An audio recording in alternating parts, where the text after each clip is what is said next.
বিশ্বনবীর হাসান আর হুসাইন তাদের অনেক ভালোবাসতেন। বিশ্বনবী বলতেন রাইহানাতাইন, হাসান হুসাইন হলো আমার সুগন্ধি, হাসান হুসাইন হলো আমার পারফিউম। হাসান হুসাইনের দেহের এমন কোন জায়গা নাই যেই জায়গায় বিশ্বনবী দুই ঠোঁট দিয়ে চুমা দেয় নাই। বিশ্বনবী নিজে ঘোড়া সাজতেন, হাসান কাঁধের উপর দাঁড়াতো, হাসান নামলে আবার হুসাইন উঠতো, হুসাইন নামলে হাসান উঠতো। গোটা বিশ্বের সর্দার, সব নবীদের সর্দার বিশ্বনবীর হাসান হুসাইন ঘোড়ার মতো ঘোড়া বানিয়ে খেলতো। সুবহানাল্লাহ। হুসাইন একবার বিশ্বনবীরে প্রশ্ন করলেন, নানা মানিল আমজাদ ইলাল্লাহ, বলেন তো নানা আল্লাহর কাছে কে বেশি দামি, আপনি নাকি আমি? বিশ্বনবী বললেন, হুসাইন আনাল আমজাদ, আমি বেশি দামি। হুসাইন বলল, নানা জি আমি মানি না, আনা লা ওয়াফিক, আমি মানি না নানা। কেমন করে আপনি আমার চাইতে বেশি দামি হন? আপনার চাইতে আমি বেশি দামি। বিশ্বনবী বললেন, হুসাইন আমি হলাম নবীদের নবী, আখির নবী বিশ্ব নবী, আর তুমি হলা আমার উম্মত, তোমার চাইতে আমি বেশি দামি। হুসাইন বলে, নানা জি আপনি ভুল বললেন, আপনার চাইতে আমি হুসাইন বেশি দামি। সুবহানাল্লাহ কইবেন না? বিশ্বনবী বললেন, কাইফা যালিক, কেমন করে এটা? হুসাইন বলল, নানা জি তাহলে বলেন তো আপনার আব্বার নাম কি? বিশ্বনবী বললেন, আমার আব্বার নাম হলো আব্দুল্লাহ। কি নাম? হুসাইন বলেন, আনা খালি আব্দুল্লাহ, লাইসা ক্বাবলাহু ওয়ালা বা'দাহু শাই। খালি আব্দুল্লাহ, সামনেও কোনো টাইটেল নাই, পিছনেও কোনো টাইটেল নাই। আমার আব্বার নাম আপনি জানেন নাকি? আমার আব্বা হলো শেরে খোদা, দুনিয়ার সব কাফির মুশরিকদের জন্য আল্লাহ আমার আব্বারে বাঘ বানিয়ে পাঠিয়েছে। আমার আব্বা সাধারণ কোন মানুষ নয়, বিশ্বনবীর মেয়ের জামাই। আল্লাহু আকবার। আপনার আব্বা আব্দুল্লাহ কি কোন নবীর মেয়ের জামাই নাকি? বলেন, আমার আব্বার নাম হলো আলী কাররামাল্লাহু ওয়াজহা। বিশ্বনবী বললেন, তাই তো, আসলে তো তোমার আব্বা বেশি দামি। আবার হুসাইন প্রশ্ন করলেন, নানা বলেন তো আপনার আম্মার নাম কি? কি নাম বিশ্বনবীর মায়ের? বিশ্বনবী বললেন, আমার মায়ের নাম আমিনা। হুসাইন বলল, নানা জি আপনার মায়ের নাম যদি আমিনা হয়, জেনে রাখেন আমার মায়ের নাম হলো ফাতিমা, সাইয়্যিদাতুন নিসাই আহলিল জান্নাহ। জান্নাতে সর্বপ্রথম যেই মহিলাটা ঢুকবেন ওই মহিলাটা হলো আমার আম্মা জান ফাতিমা। বিশ্বনবী ফাতেমারে এত ভালোবাসতেন, বিশ্বনবী বলতেন যে ফাতেমারে কষ্ট দেয় সেজন্য আমি নবীরে কষ্ট দেয়, আর যে ফাতেমার মনের মধ্যে আনন্দ দেয় সেজন্য আমি নবীরে আনন্দ দেয়। বিশ্বনবী কোন সফরে গেলে সবার শেষে ফাতেমার সাথে দেখা করে বের হতেন, আবার সফর শেষ করে বাড়িতে আসার সময় সবার প্রথম ফাতেমার সাথে দেখা করতেন। ও নানা বলেন তো তাহলে কে দামি, আপনার আম্মা আমেনা নাকি আমার মা ফাতিমা? বিশ্বনবী আর কোনো কথা বলে না। হুসাইন একের পর এক প্রশ্ন বানে নানাকে জর্জরিত করছে, নানা এবার বলেন তো আপনার নানির নাম কি? বিশ্বনবী বললেন, হুসাইন আমার নানির নাম হলো বাররা বিনতে আব্দুল উজ্জা। হুসাইন বলে, নানা আপনার নানি বাররারে কেউ চিনে না। চিনেন আপনারা? অনেকে জানেই না, ওই যে কয় নসিনি, আরা নসিনি দে, আমরা চিনি না বাররা বিনতে আব্দুল উজ্জা। হুসাইন বলে, নানা আপনার নানিরে তো কেউ চিনে না, বাররা নামটা কারো মুখস্থ নাই। আমার নানির নাম আপনি জানেন নাকি? আমার নানির নাম হলো খাদিজাতুল কুবরা আত-তাহেরা। একটা মহিলাকে আরশের উপর থেকে আল্লাহ সালাম জানিয়েছেন, ওই মহিলাটাই আমার নানি খাদিজা। বিশ্বনবী খাদিজারে এত ভালোবাসতেন, বিশ্বনবী বলতেন, আল্লাহ কিয়ামতের দিন যখন কেউ কাউরে চিনবে না, ওই কঠিন দিনে আমি যেন আমার প্রাণের খাদিজারে ভুলে না যাই। খাদিজা ইন্তেকালের পরে বিশ্বনবী নিজ হাতে দাফন কাফন করলেন, কবরের সামনে দাঁড়িয়ে দোয়া করলেন। দোয়ার পরে সব সাহাবীরা ঘরে ফিরে যায়। আবু বকর বললেন, নবী চলেন ঘরে ফিরে যাই, দাফন শেষ, কাফন শেষ, দোয়াও শেষ। বিশ্বনবী বললেন, না আবু বকর আমি যাব না, তুমি যাও, আমি কবরের সামনে দাঁড়িয়ে থাকবো। যেই মহিলাটাকে এই কবরের মধ্যে আমি শোয়ালাম রে আবু বকর, এই মহিলাটা সাধারণ কোন মহিলা নয়, আমার বিপদের দিনের সঙ্গিনী খাদিজা। মক্কায় এই মহিলাটাই আমার হাতে প্রথমে কালিমা পড়ে ইসলাম ধর্ম গ্রহণ করেছে। মক্কায় কেউ যখন আমারে সাহায্য করে নাই, তখন আমার খাদিজা আমারে ভুলে নাই। কেউ যখন আমার শেল্টার দেয় নাই, সাহায্য করে নাই, খাদিজা আমার সাহায্য করেছে। মক্কার লোকেরা 3 বছর শিয়াবে আবি তালেবে আমার জেলের মধ্যে রেখেছিল। আমার কলিজার টুকরা বিবি খাদিজা ওই জেলখানার ভিতরে আমার সাথে ছিল। আবু বকর, তোমার মনে চাই তুমি ঘরে ফিরে যাও, আমি এখানে দাঁড়িয়ে থাকবো। আমি দাঁড়িয়ে দাঁড়িয়ে খাদিজার কবরের 3টা প্রশ্নের জবাব আমি বিশ্বনবী নিজে দিয়ে তারপরে ঘরে ফিরে যাব রে আবু বকর।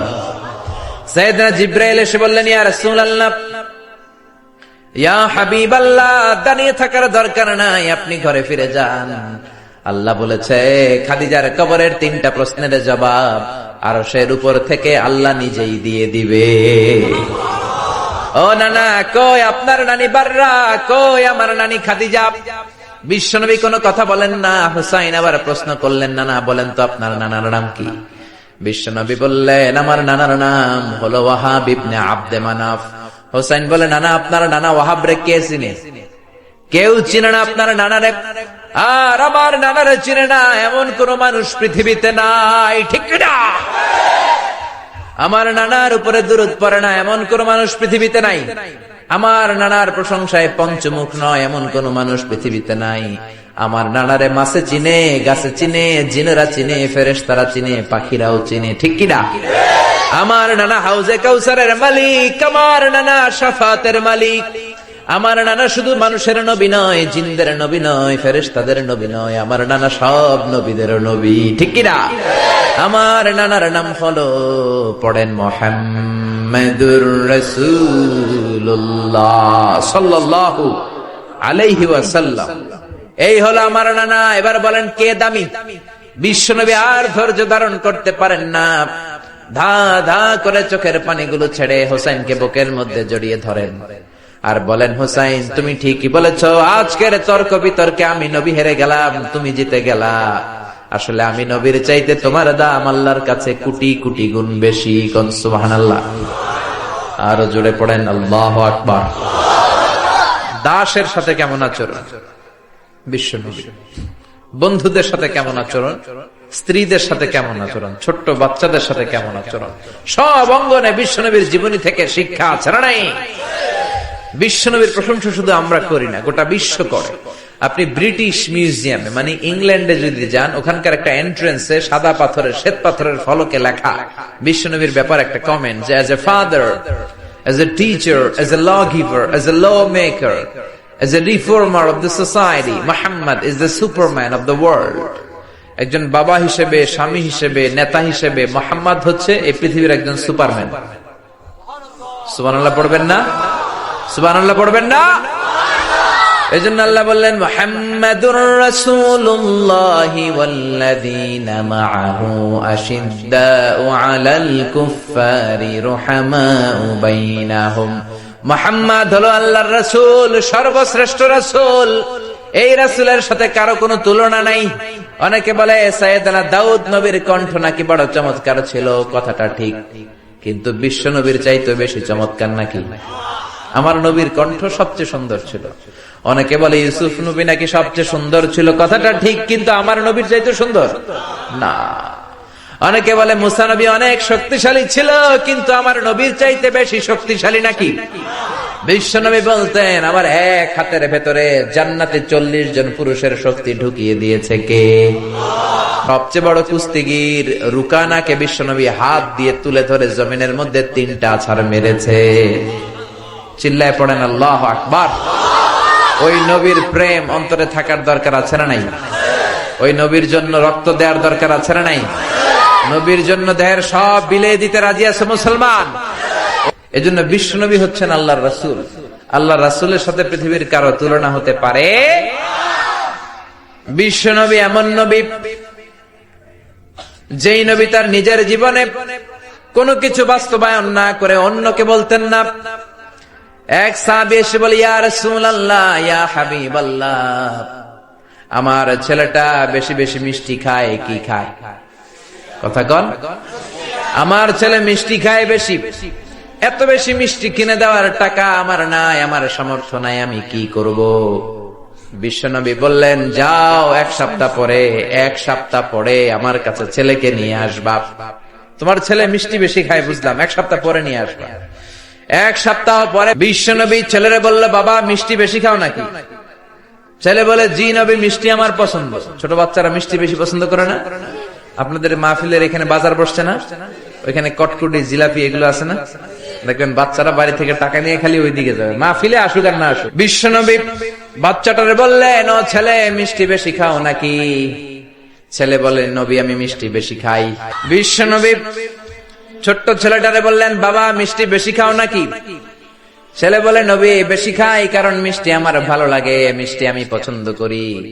বিশ্বনবী ছেলেটারে বললেন, ও বাবা, তোমার বাবার এত টাকা নাই যে তোমারে প্রতিদিন এত মিষ্টি কিনে দিবে, আজকে থেকে মিষ্টি খাওয়া কমায় দাও। ছেলে বলল, ঠিক আছে নবী, কমায় দিব। ছেলের বাবা বলে, নবী এই কথা তো গত সপ্তাহে বলতে পারতেন, গত সপ্তাহে বললেন যেন আজকে আসি, আজকে আসার পরে যা বললেন এটা তো গত সপ্তাহে বলতে পারতেন। বিশ্বনবী বললেন, কেমন করে বলি, কারণ আমি নবী তো নিজে মিষ্টি পছন্দ করি। গত এক সপ্তাহে নিজে কম কম মিষ্টি খেয়ে আগে নিজের মধ্যে আমল এনেছি, তারপরে তোমার ছেলের নসিহত করেছি। সুবহানাল্লাহ। এমন নবী নিজের জীবনে কোনো কিছু বাস্তবায়িত না করে অন্যকে বলতেন না। আর আমরা নিজে আমল করি না, সবাইরে বলি। নিজে নামাজ পড়ি না, অন্যরে বলি। নিজের মধ্যে ভালো আচরণ নাই, অন্যরে ভালো হইতে বলি। নিজে গীবত করি আর অন্যের দোষ ধরি, এরকম বেয়াদব ডাকাত ঝরা নাই। এই জন্য আগে নিজে ভালো হন। কিছু মোরল আছে, নেতা আছে, আরেকবারের বিচার করে। ওই বাড়ির বেডির বিচার, ওই বাড়ির মাইয়ার বিচার, মাইয়া আরেক পোলার লিয়ে ভাগছে।